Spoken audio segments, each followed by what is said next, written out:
morning, everybody. How we doing? Awesome. Okay, so I am Justin Palmer. I serve on the welcome team, and I was asked to read scripture this morning to open us up. So we will be in John chapter 15, and if y'all would stand with me while we read the word of the Lord. So this is chapter 15, starting in verse 1. I am the true vine, and my Father is the vine dresser. Every branch in me that does not bear fruit, he takes away. And every branch that does bear fruit, he prunes, that it may bear more fruit. Already you are clean because of the word that I have spoken to you. Abide in me, and I in you. As the branch cannot bear fruit by itself unless it abides in the vine, neither can you unless you abide in me. I am the vine, you are the branches. Whoever abides in me, and I in him, he it is that bears much fruit. For apart from me you can do nothing. If anyone does not abide in me, he is thrown away like a branch and withers, and the branches are gathered, thrown into the fire, and burned. If you abide in me, and my words abide in you, ask whatever you wish, and it will be done for you. By this my Father is glorified, that you bear much fruit, and so prove to be my disciples. As the Father has loved me, so I have loved you. Abide in my love. If you keep my commandments, you will abide in my love, just as I have kept my Father's commandments and abide in his love. These things I have spoken to you, that your joy may be in that. These things I have spoken to you, that my joy may be in you, and that your joy may be full. That's John chapter 15, verses 1 through 11. All right. Thanks, man. I'll give Justin a round of applause. It's one of my favorite scripture passages. All of life can be lived by that. Well, good morning. Today's sermon is going to be titled, Who Am I Becoming? And I wanted to start out by asking all the men in the room a question, okay? Is there anybody out there who hit this weird turning point in your life where all of a sudden you've become obsessed with your yard, with your lawn? Raise your hand. Be proud. Yeah, that's what I'm talking about right there. You just identified all the men in the room. Now, so, I don't know if it was home ownership. I don't know if it was the fact that I'm becoming older or I'm becoming my old man. I don't know if it was the fact that, I don't know what happened, but like 5 years ago, when we got our house, I just found myself obsessed with having good grass in my yard. I don't know, something about it. It's become a passion. I literally remember waking up one morning thinking, oh my gosh, I get to mow my lawn today. That's dad level like 10. You know what I'm saying? Seriously, tell me, how many men have ever gone in your yard, you've cut the grass, it's weed-eated, it's looking fresh, and you just assume the pose? Right? Ladies, you've taken pictures of your husband standing in their yard in their dad hat, the big straw one you're supposed to wear at the beach, but it's the only time they wear a sleeveless shirt, right? He's got the jorts on, the white New Balance. It's rocking it. You know what I'm talking about?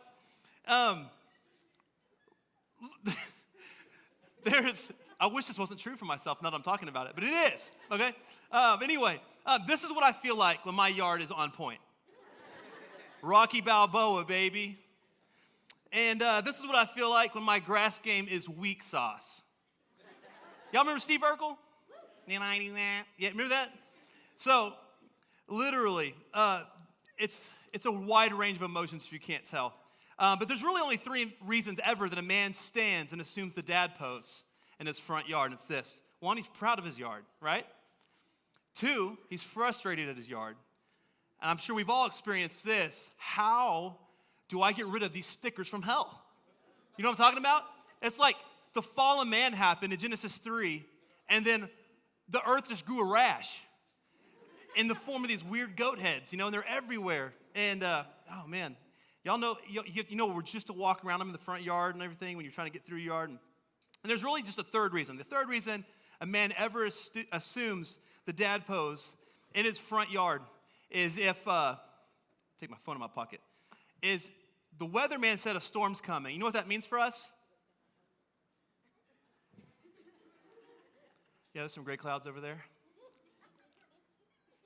Right? We go out there, we have to greet the weather. Or it's because your yard isn't ready for the rain. You got to mow it real quick, right? Like this guy. Full dad status right here.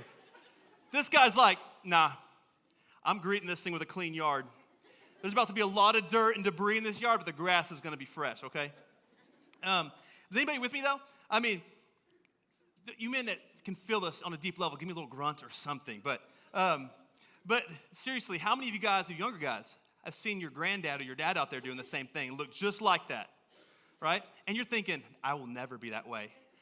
Can I tell you, it's coming for you, right? Yard envy, the dad stance, it's going to be yours one day. And what's crazy about it is you're thinking, no, you don't know me. And I'm saying, yes, I do.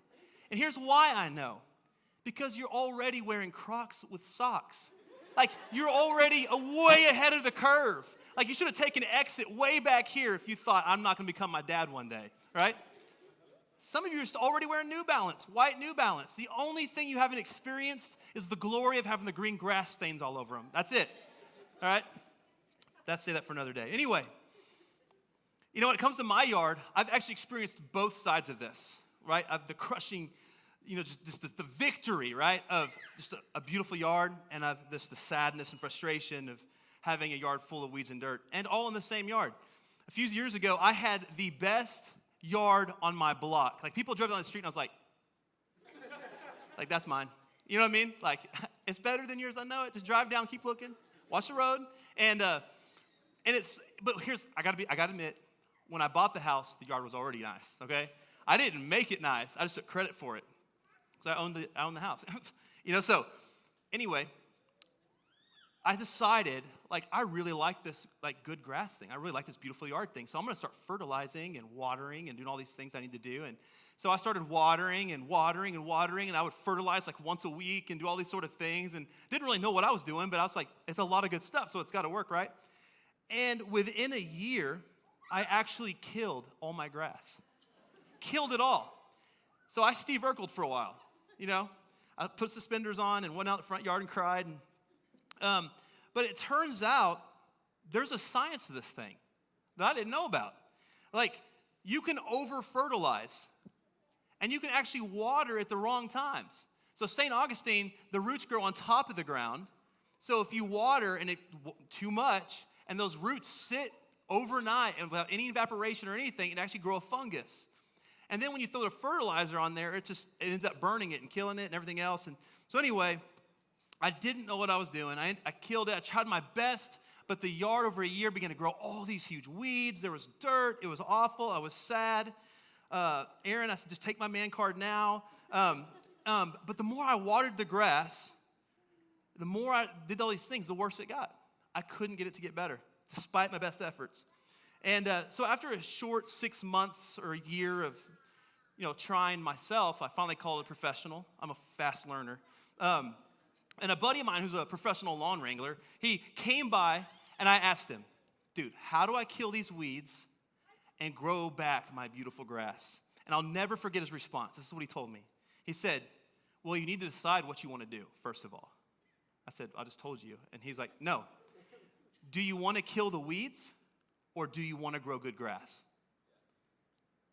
Do you want to kill the weeds or do you want to grow good grass? Apparently, it turns out that you actually have to make a choice. Like, you can spend, from now into eternity fighting the weeds and never grow good grass. Or you can quit focusing all your attention on the weeds and implement a set of practices on a monthly schedule, and the grass will grow back. And that good grass that's growing back will eventually overtake and snuff out the weeds. And it was beautiful as he gave me this schedule. I think they give it to you at Best Tech, so go by there if you're looking for some yard wisdom. They're not paying me. That's where I got it. So anyway, but after a year of following this schedule verbatim that they gave me, it tells you how much water per month, everything. All my grass came back. And all the huge weeds that grew out in the yard in the meantime all got snuffed out. And God really started showing me that day, though. When he asked me that question, he started showing me I can focus on all the weeds in my life, or I can focus on growing good grass in my life. And eventually, those weeds will get snuffed out. But how many of us this morning are more focused, right, on all the insecurities, the past, the addictions, all the things in our lives that we want to get rid of, And all of our efforts go to eliminating that thing or those things, but to no avail. Sometimes maybe even make it worse. Versus how many of us actually have our focus on just growing good grass in our lives. You see, the same way I fixed my yard, like listening to the voice of a professional, I need to listen to the voice of the Holy Spirit in my life to point me in the right direction. In the way of righteousness through conviction. And I need to implement a set of disciplines in my life that help me become the person that God's called me to be. Because the identity that he's given me also has a purpose attached to it. And I want to accomplish the purposes by which he's created me to accomplish. The good works that Ephesians 2 tells me he created me for. God is trying to mold us and form us into a particular image, and we have to decide what's driving our lives, the weeds or the desire to grow and become all that God has created us to be. Amen? You know, one of the things I noticed when my yard was full and dying and it was just weeds was this. The biggest weeds grow in the driest soil. The biggest weeds grow in the driest soil. Here's one of the weeds, actually, that was in my backyard. That thing was 4 feet in diameter. It looks kind of weird from that photo. But it was unbelievable because that thing was huge. And I started and it was kind of embedded in some of the dead grass and stuff. So I started kind of pulling it out. And eventually, I was like, how do I pull this thing out? Check this out. That entire plant was that little root. That entire weed had that little 4-inch root on it. I'm talking about a weed that spanned 4 feet had a 4-inch root. And that's what I say, you can spend all your time trying to eliminate the weed, or you can pull it out by the root, right? And that's what the spiritual disciplines in our lives address. It's the root. We're not trying to address the symptoms, right? We're not taking the batteries out of the smoke alarm and leaving the fire, right?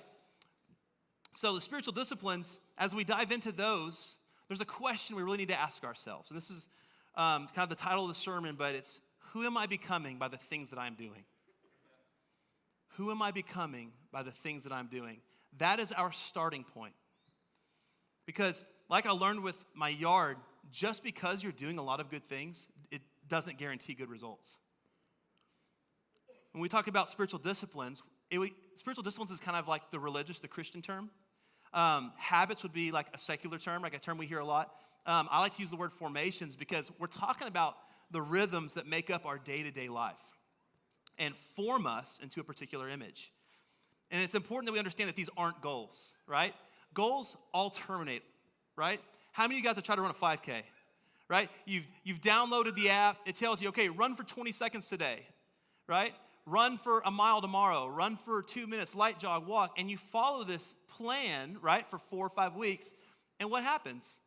You run the 5K, and you're super happy about it. You get the t-shirt and everything. And then what happens after that? If you're like me, you drive over to Hidalgo South, and you crush a steak Tampico and 6 buckets of chips and salsa, because that's what you do. Because why? Goals terminate. They have an end. When we talk about spiritual disciplines or habits or formations in our life, they have no end. They don't terminate. It's a rhythm that make up our day-to-day lives. And these spiritual disciplines or habits or formations, whatever you want to call them, these are the normal intentional, hey, you know what, I'm going to read my Bible for 30 minutes a day. And the unintentional, dude, I just spent 3.5 hours on Instagram. Didn't even think about it. All of these things give shape to who we become. The unintentional and the intentional. And there's this common misconception or incomplete viewpoint of the role of spiritual formation in our lives.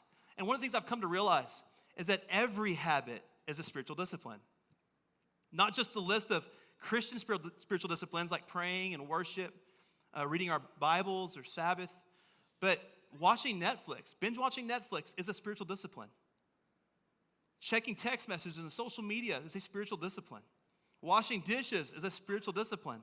Listening to music is a spiritual discipline. Meaning all of these are spiritual disciplines, intentional or unintentional, that are all doing something to form my spirit, to form my inner man from the inside out. And that's what's crazy about this is that this is not even a Christian idea. This is a scientific idea. It's this idea that the things we do something to us, right? It's the whole realm of neuroplasticity and Hebb's law, neurons that fire together, wire together. So in other words, like every time you think a thought, say a word, do a thing, watch a show, do something with your mind or your body, it begins to create these neural pathways in your system at the core of who God created you to be. And then it makes it more likely and more likely and more likely that you're going to do that thing again and again and again. So actually, every time you make a decision, major or minor, intentional or unintentional, you turn this little something inside part of who you are that you can't even see. And because of it, you're becoming somebody. I used to think of things like purely on like an ethical standpoint, you know, like should I or should I not watch this movie? Is this sinful or not sinful? Which are still incredibly valid things to ask. Maybe we need to ask ourselves those things more. But what if we began to ask it in a different way? What if we were to ask, who am I becoming by watching this movie? Who am I becoming by saying or repeating this thing? Who am I becoming by listening to this music? Oh, I just listen to it for the beats. It's what gets me pumped up in the gym. It's still doing something. It's creating you. It's still forming you into something. What about who am I becoming by doing this particular activity? Who am I becoming by checking my phone all day? Because the truth is this, is we become whatever we face. That's the essence of worship. What we give our attention to is the people we become. Some of us unintentionally worship things that we never meant to worship. You know, the saints of the early church, up to Reformation, spent most of their time contemplating and asking the question, how do we live our life in such a way that we are abiding all the time and fruit just comes out of our lives? And they came up with this, what they call rules of life, right? And I'm not talking about like, here's 25 rules you have to live by, but like 25 rules of life. And the word rule is not technically the right English translation. It's actually closer to ruler and the Latin word for trellis. And if you know what a trellis is, if you think like of a vineyard or a vine, it's the structure that's created, right, to help that vine grow up off the ground out of the dirt and disease and the animals and bugs and all that kind of stuff, and allows it to grow up and bear the max amount of fruit. You ever driven down the highway and seen a vineyard and everything's off the ground, right? That's what this is. And they kind of base this, and all of it's based off of Jesus' words in John 15, which is probably one of Jesus' most important teachings. It's the night before his death, kind of a famous last word situation. And it's this beautiful teaching that we read about earlier about my Father is the gardener. You are the vineyard. I'm the vine, you're the branch. Abide in me, and you will bear much fruit. Fruit that in Jesus' teaching is described as love, joy, and peace. Paul then elaborates on that love, joy, peace, patience, kindness, goodness, gentleness, faithfulness, self-control. And listen, this love, joy, and peace is supposed to be the inner disposition of a follower of Jesus that comes out as the Spirit of God is at work in us. In other words, if the Spirit of God is at work in you, love, joy, and peace will mark you. If it doesn't, that's where we have to start asking, who am I becoming by the things that I'm doing? So basically, early Christians took this teaching and said, all right, if that's our end, if that's our mission, if that's our purpose, to abide in the vine, to live in this 24/7 connection to the awareness of the Spirit of God, and to bear fruit, to have it just come out of our life, the way we do that is we need to erect a trellis, a structure for that to grow on and happen. And they called that a rule of life. And what they meant by that was just a schedule and a set of practices that made abiding, or abiding could be described as joyful, calm enjoyment of Jesus' company, the center point of life. So that would typically look like a set of spiritual disciplines, like Sabbath, the community that you're a part of, habits around money and generosity, habits around sleep, habits around prayer, habits around worship, habits around sexuality, like all of this. Just like my yard needed a schedule and a specific set of practices to help it grow healthy, setting a schedule and implementing a specific spiritual discipline or formations or habits in my life will allow me to bear the most fruit that Christ intended. And he described as love, joy, and peace. And help me live in this joyful, calm enjoyment of Jesus' company. And what's really important when we start diving into spiritual disciplines is understanding this too. Whatever season of life you're in is no barrier to having Christ formed in us. John Ortberg puts it this way. He says, whatever our season of life, it offers its own opportunity and challenges for spiritual growth. Instead of wishing we were in another season, we ought to find out what this one offers. Life counts, all of it. Every moment is potentially an opportunity to be guided by God into his way of living. Every moment is a chance to learn from Jesus how to live in the kingdom of God. Isn't that good? So with that being said, I want us to look at one spiritual discipline today. But before we get there, I want to ask another question. What would you say is the number one thing coming against your personal growth and formation? Your spiritual growth and formation. What do you think the one thing coming against that is? I think if we're all honest, a lot of things might flood our mind. Maybe things from our past, lust, pornography, addictions, anger, alcoholism. There's a lot of things, bitterness, unforgiveness. There's all these sort of things, right? Anxiety, all this stuff. But what if I told you there might be something just as or more detrimental to your spiritual formation, and it's coming against you the most unnoticed? If our chief end is to become the individuals and church that God has designed us to be and to bear the max amount of fruit being love, joy, and peace, what if I told you that hurry is the greatest obstacle coming against your spiritual growth and formation, potentially? Hurry. I know what you're thinking, really? Come on, dude. But think about it. How many of us have ever said, I'm just in a busy season? Every season. I don't have time for that. I wish there were more hours in a day. I'll sleep when I'm dead. I feel like time is just speeding up or slipping past, and I can't get a grip on anything. I don't have time for anything. Question, do you think Jesus ever said any of those things? On the contrary, Jesus always had time. In the Sermon on the Mount, he said, consider the birds, which means that Jesus was actually present enough in the moment at some point there to have just sat and enjoyed the birds and watched them nest and fly around.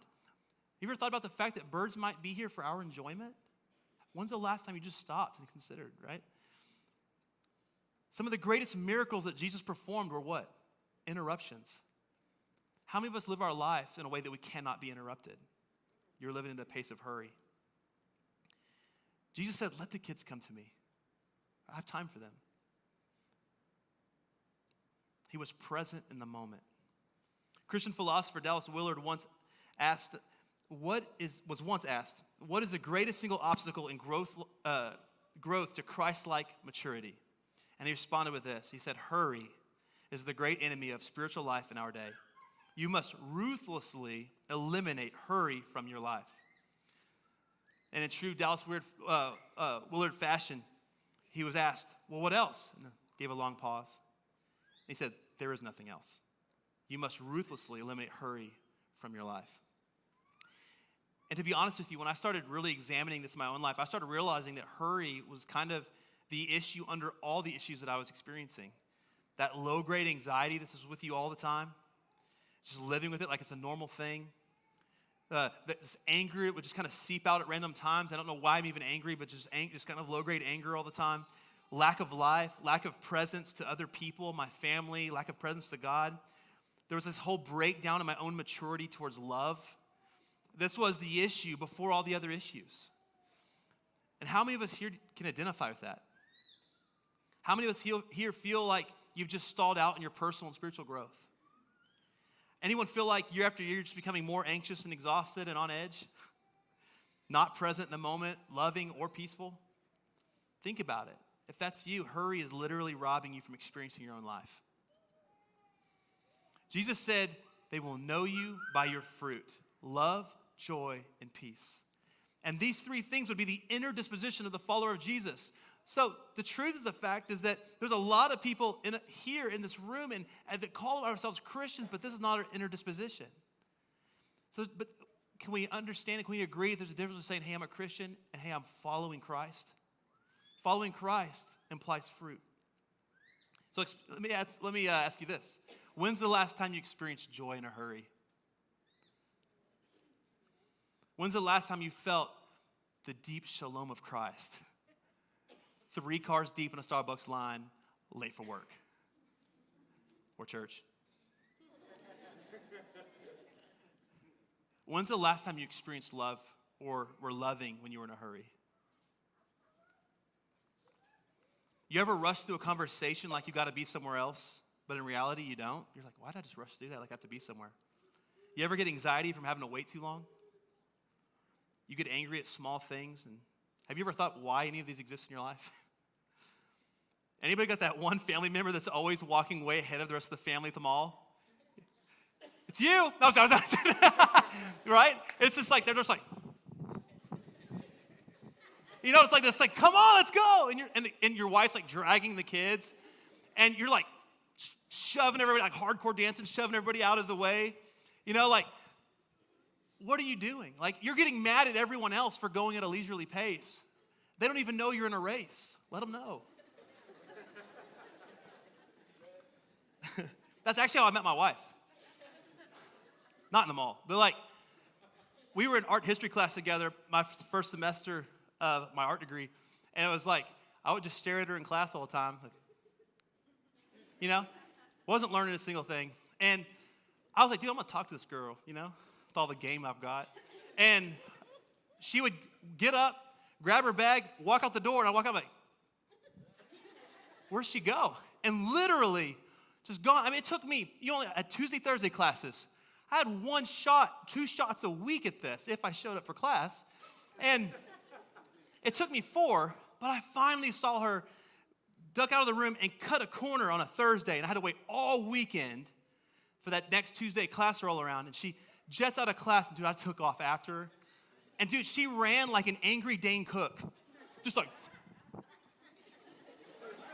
holding all these books. And I finally got her attention. Like, lucky for her, she heard my shouts of love echoing through the corridor before she slammed through that exterior door. Hey. I'm going to spare y'all the rest. This is embarrassing for her, not me. But think about this. As followers of Christ, we often call our faith what? A walk with Christ, right? But how many of us don't feel his presence or hear his voice simply because we're walking way ahead of him? It's not that Jesus isn't there. You just need to slow down. Walk at his pace. Hurry literally prevents us from enjoying the presence of Jesus and producing the fruit he said we would be known by. So how do we combat this? Well, first off, we need to understand that just like there's a system to growing good grass, there's also a system to the spiritual disciplines, okay? And so here's how it kind of works. It's really easy. All sins fall into 2 categories, okay? You have sins of commission and you have sins of omission. Sins of commission are doing the things we ought to avoid. Sins of omission are not doing the things that we ought to, right? And what's really cool is there's also 2 types of spiritual disciplines, right? There's disciplines of engagement, intentionally doing certain things, like worship, fellowship, giving.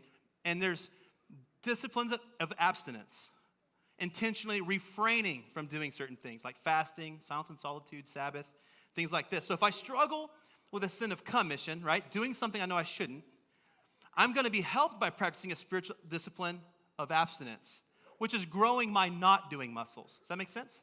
So it helps you break it down and have a starting point. Remember, the starting point question is, who am I becoming by the things that I'm doing? And if you look, if hurry is the thing that you agree with and you're like, dude, I relate to that, hurry is robbing me right now, then I would consider that a sin of commission, right? Because if we are designed to bear fruit, and that's God's will for us, I think 1 Thessalonians 4, I'm probably saying that wrong, says this is God's will for you, your sanctification. It's not where you work, where you live, any of those things. God will make sure you get to those things. Proverbs 16 says that a man devises his way in his heart, but the Lord directs his footsteps. You don't have to worry about that, but if you're living in the joyful, calm enjoyment of Christ's presence, and you are bearing the fruit that he's called you to bear, then he's going to put you where you need to be. His will for you is that you would live in that. So it's a sin not to be there. That's his purposes for us. So I would consider that a sin of commission, right? So we need to practice the spiritual discipline of what? Abstinence, exactly. And I want to talk to you guys about one, and and when I say it, you're going to be like, oh, really? Come on. But it's Sabbath. The Sabbath, I know, it's often thought of as an option. It's regarded as some ancient practice or form of some rigid, legalistic religion. But what if it's one of the most important, necessary, life-giving formations that we can implement? If we were to write down what we think about this, what the Sabbath looks like today, we'd probably say things like boring, legalistic, no thanks, right? But what is it and why should we practice it? The Sabbath is a 24-hour time period that is a practice, a spiritual discipline or formation in our life by which we cultivate a spirit of restfulness all 7 days of the week. Think of it like training wheels. It's what drills are to soccer. It's what guitar scales are to guitar. You practice this thing to get good and be able to practice it all week long. So you practice a whole day of Sabbath in order to live from a place of the spirit of restfulness all week long. Sabbath really boils down to two things also: cease and celebrate. Cease means to stop and rest, right? What is stopping? You literally stop. You slow down your body and stop working, worrying, and wanting. You take a day to stop wanting and think about what everyone else has or whatever else you want, and just take the day to be excited and thankful for what you do have. Rest. Resting your mind, body, and spirit. So a lot of sleep, a lot of quiet, a lot of time with family and friends. Maybe it's nature, whatever is restful for you. Maybe it's lawn work. But celebrate. Delighting and worshiping. So, delighting. It's a whole day set aside to just celebrate the goodness of God and life in His world. A day to basically pamper yourself in joy, and you just feed it with beauty.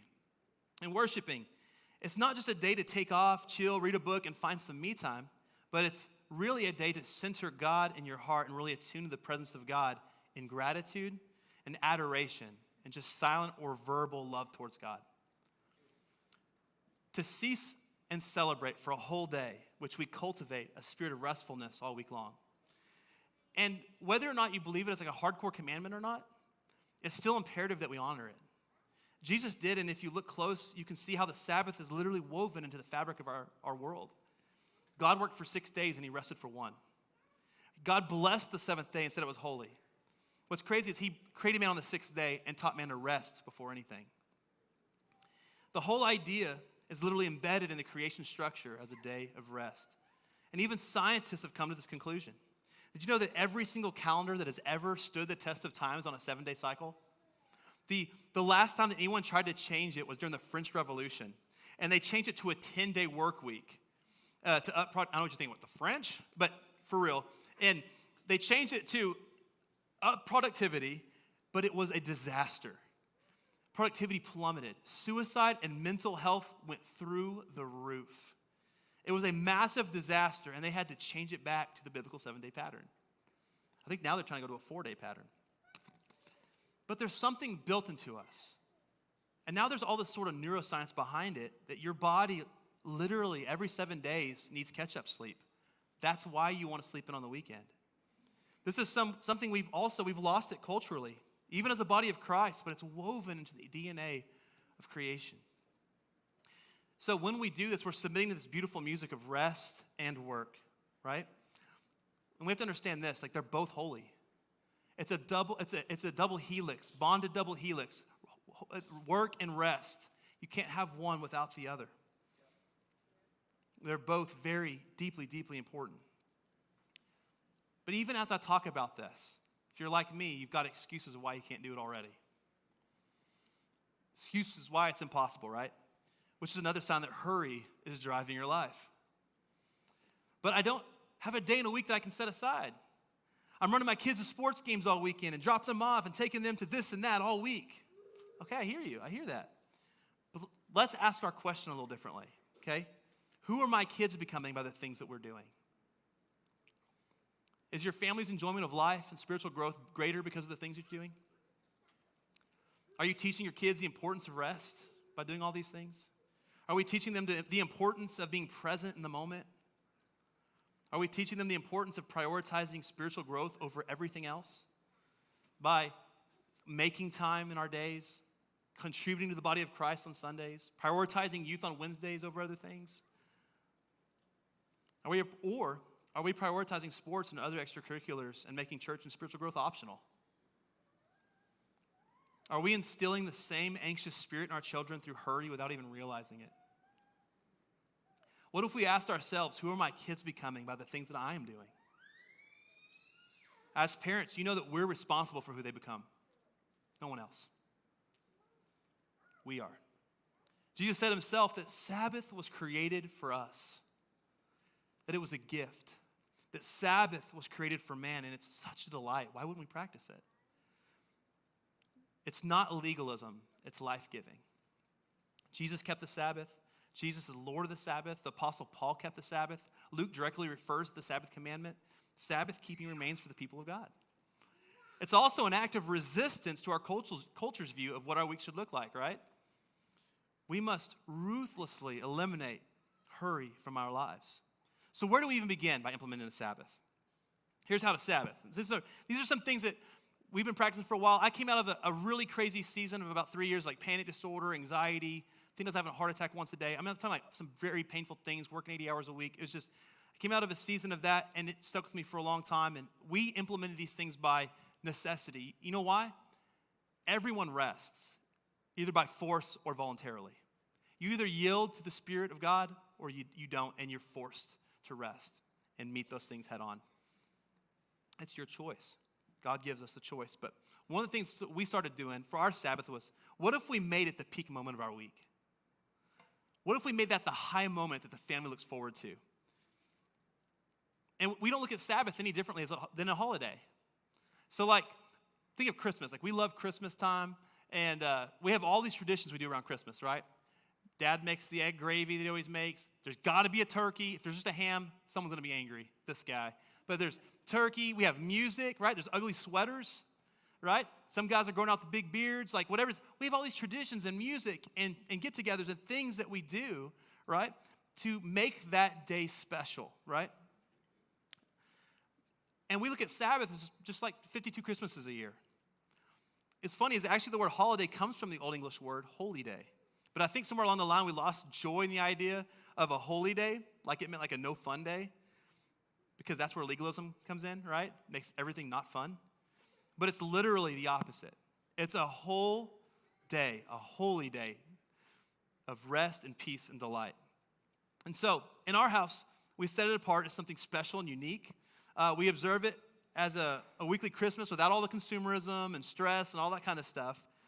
But one of the things we like to do, and we're not perfect at this, it's evolving constantly. Because what happens, your kids grow up, things change. Like, you evolve this thing. Remember, it's not about legalism. It's about loving Jesus and becoming the people he's called us to be, right? To really practice this rest. And one of the things we do is pleasure stacking. It's a psychological principle for when you save up a bunch of good things and put them all together. Like, what would you do on a date night, right?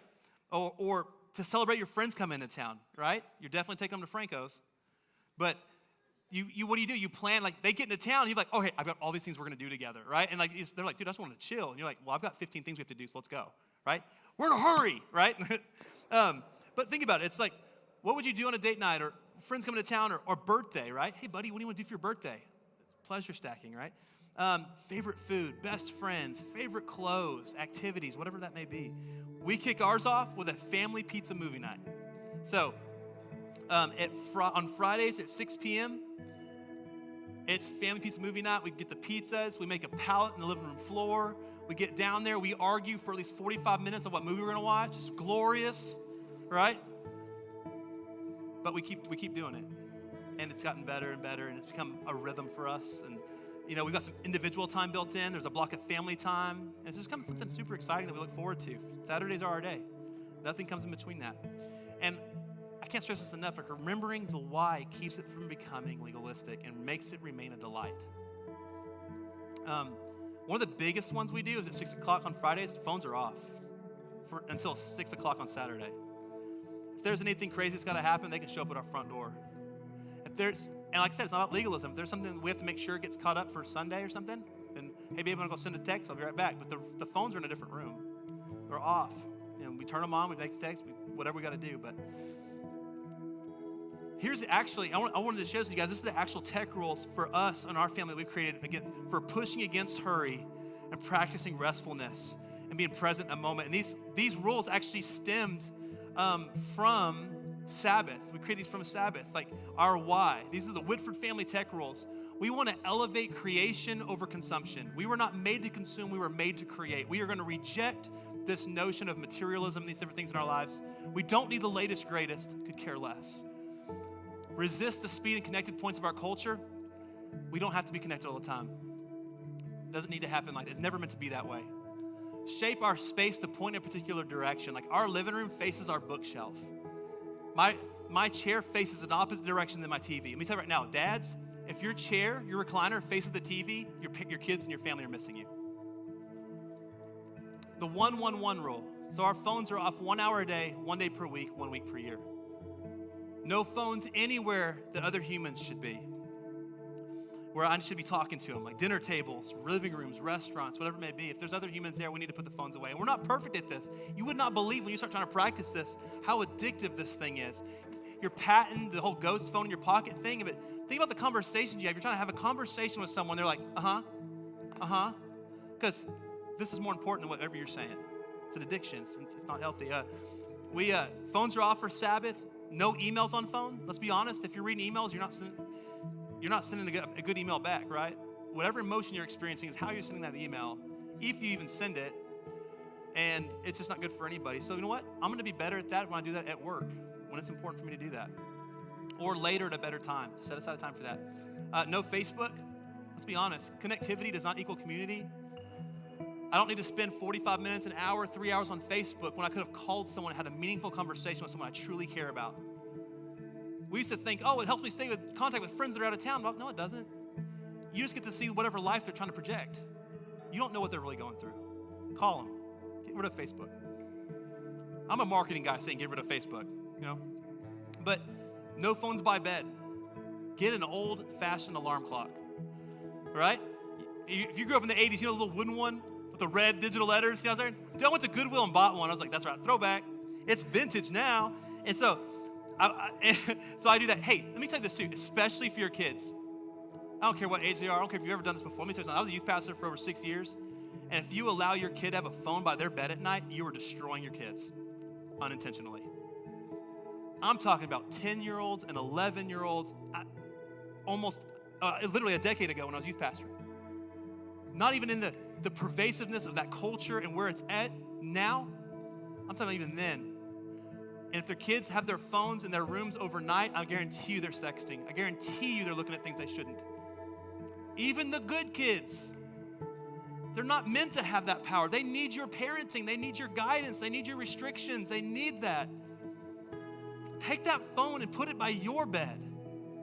The first few times you do it, you'll see who's texting, what dude's texting in the middle of the night and all that stuff. You'll see it. I cannot stress that enough. That's a different sermon. Refuse to start or end your day with social media. Don't let that set your emotional equilibrium for the day. And then don't turn it back on until you've had a quiet time, until you've spent some time with Jesus. You know how weirdly intimate it is to let your phone be the last thing you look at before you go to bed and the first thing you look at in the morning? Does your spouse even get that? You know what I mean? Like, it's kind of weird, isn't it? And then turn off all the alerts. Anything that will eliminate anything that distracts or takes away from the present moment. And so what's beautiful is that our Sabbaths, as imperfect as they are, they're ever evolving, have really transformed our weeks. We feel like we've gained more hours throughout our week because of it. We have weeks where we do it really well.